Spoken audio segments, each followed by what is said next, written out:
ये कविता है आपकी जो है शब्दों की चुप्पियां।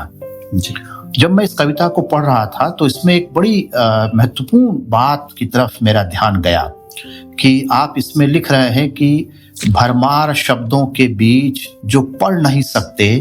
उनके लिए तो शब्द है अनपढ़, पर जो पढ़ना जानते हुए भी पाठ से बच निकलते हैं उनके लिए क्या है, जो देख नहीं सकते उनके लिए तो शब्द है। अब इसमें जिस तरफ मेरा ध्यान गया वो आप ये कह रहे हैं कि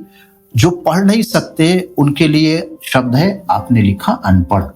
लेकिन जो देख नहीं सकते उनके लिए तो शब्द है, लेकिन आपने शब्द का प्रयोग नहीं किया। इसी तरह से आपने आगे इसमें लिखा है कि जो बोल नहीं सकते उनके लिए तो शब्द है, और फिर आपने उस शब्द का उपयोग नहीं किया, जबकि जो पढ़ नहीं सकते उसमें आपने शब्द का उपयोग किया अनपढ़। तो एक कवि जब इस कविता को लिखने के लिए शब्दों का चुनाव कर रहा था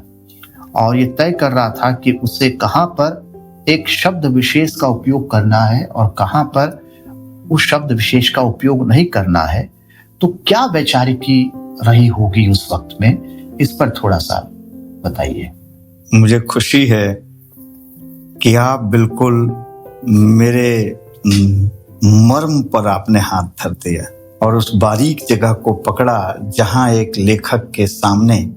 एक रचनाकार के सामने, मैं वैसे लेखक अपने आप को संबोधित नहीं कर रहा हूं, न कवि संबोधित कर रहा हूं, लेकिन रचते समय जो जद्दोजहद होती है, जो उधेड़ बूंद चलती है, जो तड़फड़ाहट चलती है और उसकी जो पॉलिटिक्स है वह क्या है। केवल मैं ये नहीं कह रहा हूं कि केवल दर्द है, छटपटाहट है, बेचैनी है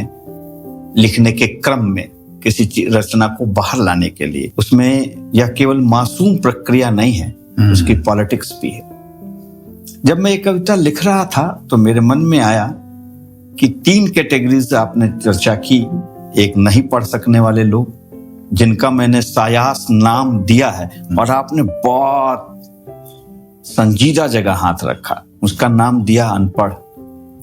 लेकिन जो देख नहीं सकते और जो बोल नहीं सकते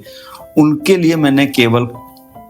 बात कहकर छोड़ दी, उनका नामकरण नहीं किया। नेमिंग एक पॉलिटिक्स है। इसके पीछे की मेरी जो सोच है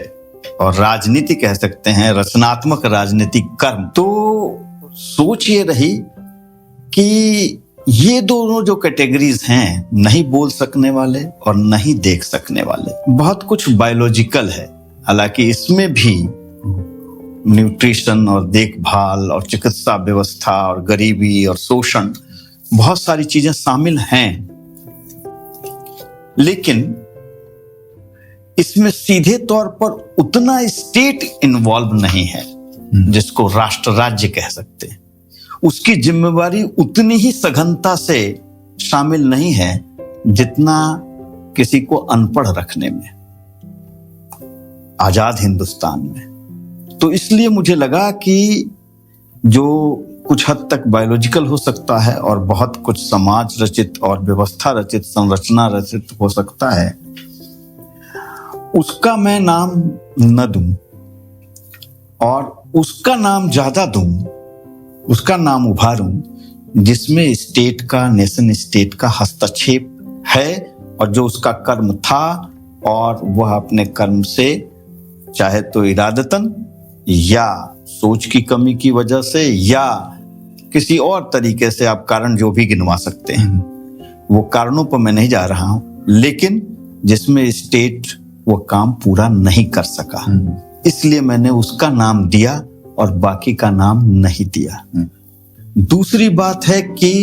अगर आप देखेंगे तीनों शब्द डेरोगेटरी है, अपमानजनक है,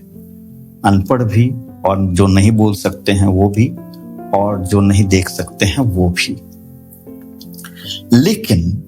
समाज जितना बरतता आया है ऐसे लोगों को जो नहीं देख सकते, कविताओं में भी, रचनाओं में भी, साहित्य में भी, कहावतों में भी आप देखोगे कि अंधे की लकड़ी, बहुत सारी कहावतें हैं,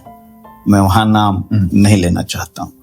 तो जितना शिकार ये अभिव्यक्ति के हुए, सामाजिक बर्ताव के हुए, ये ज्यादा सघन था। जिसमें इनका रोल नहीं था, लेकिन वो पढ़ना चाह रहे थे और स्टेट ने नहीं पढ़ा। इसलिए मैंने जो जिम्मेवारी ज्यादा निभाई जा सकती है राष्ट्र राज्य के द्वारा, उसका नेमिंग किया और बाकी लोगों को मैंने इशारे पर छोड़ दिया, उनके लिए नेमिंग नहीं किया। तो ये कह सकते हैं रचना कर्म की अपनी प्रतिबद्धता और राजनीति से निकला हुआ ये सायास चुनाव है।